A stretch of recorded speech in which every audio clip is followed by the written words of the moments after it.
que é melhor, gerar confiança ou gerar obediência? Essa é outra pergunta muito recorrente das lideranças que se constroem muitas vezes de primeira viagem, né? Ou que ainda estão aprendendo a lidar com esse contraditório diante das experiências da vida. E eu digo sempre que obediência, ela é mais fácil de ser obtida. É o caminho mais rápido, né? Porque eu consigo obediência por meio da imposição, da força. Não a força do ponto de vista da natureza física, né? Também, mas a força do ponto de vista da estrutura do cargo, do poder que eu imponho diante do outro. Então, muitos líderes tendem a ir pela lógica do caminho de menor esforço, porque eu tendo até a ilusão de consigo resultados. É verdade parcial, porque eu consigo resultado de curto prazo. A obediência gera um padrão automático de resposta naquilo que é a natureza específica da objetividade daquela tarefa, mas ela não se sustenta, né? E talvez por isso os líderes caiam em ilusão, porque normalmente quando eu gero obediência, eu não me coloco como vulnerável diante daquela experiência, eu me protejo, porque no padrão de obediência, o líder se coloca distante desse liderado, ele trabalha por imposição como uma afirmação a partir de um poder posto. O padrão de confiança, ele pressupõe um outro lugar, construção conjunta, onde a própria definição da palavra confiar é fiar com o outro, é tecer junto aquele organismo social para que o resultado surja como compreensão qualitativa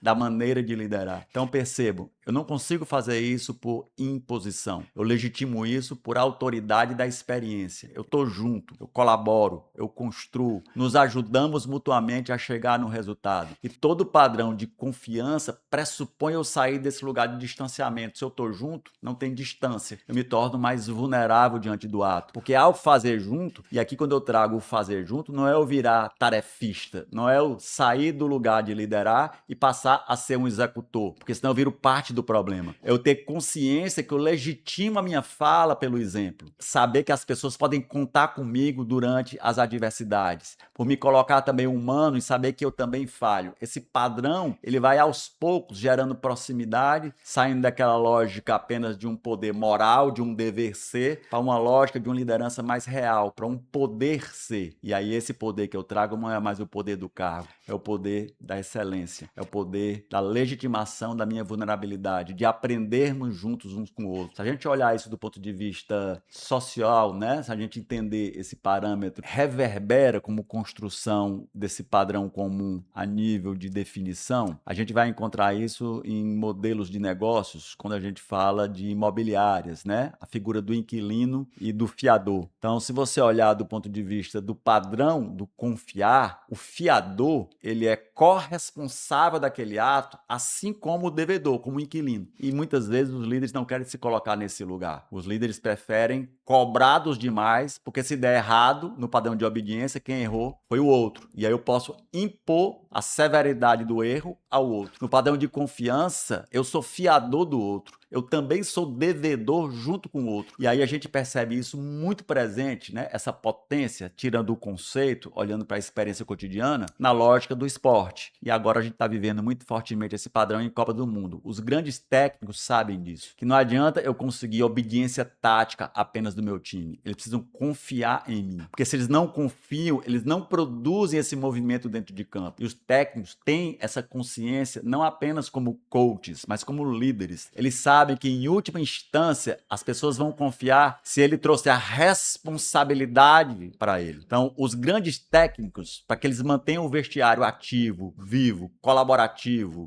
unido em torno de uma causa, eles assumem a responsabilidade pela derrota. Eles sabem, a culpa foi minha. Eles poupam as suas equipes para fora nas câmeras, eu diria, das garras, né, dos leões, dos predadores. Eles assumem. Dentro do vestiário, eles trazem a atenção e a cobrança necessária. Eles não apadrinham, eles não têm uma liderança paternalista, mas eles sabem que a confiança pressupõe esse espaço. Nós ganhamos e nós perdemos. E, normalmente, diante da vitória, o que é que esses grandes técnicos fazem? Eles atribuem o mérito para suas equipes. O meu mérito é relativo. Quem entra em campo é o time, é o jogador. Então, o acerto é deles, a derrota é minha. Eu seguro como anteparo essa construção social para que as pessoas de fato respeitem, admirem, legitimem e, acima de tudo, confiem em mim. Porque, como diz, né, a premissa do filósofo Demócrito, a palavra é tão somente a sombra da ação, é espelho. A vida não responde aos decretos que nós damos a ela. Elas respondem à natureza da afirmação daquilo que eu coloco como prática cotidiana. Se eu me coloco junto, a confiança se constrói. Espero que isso faça sentido para você e a gente se despede aqui até o próximo vídeo.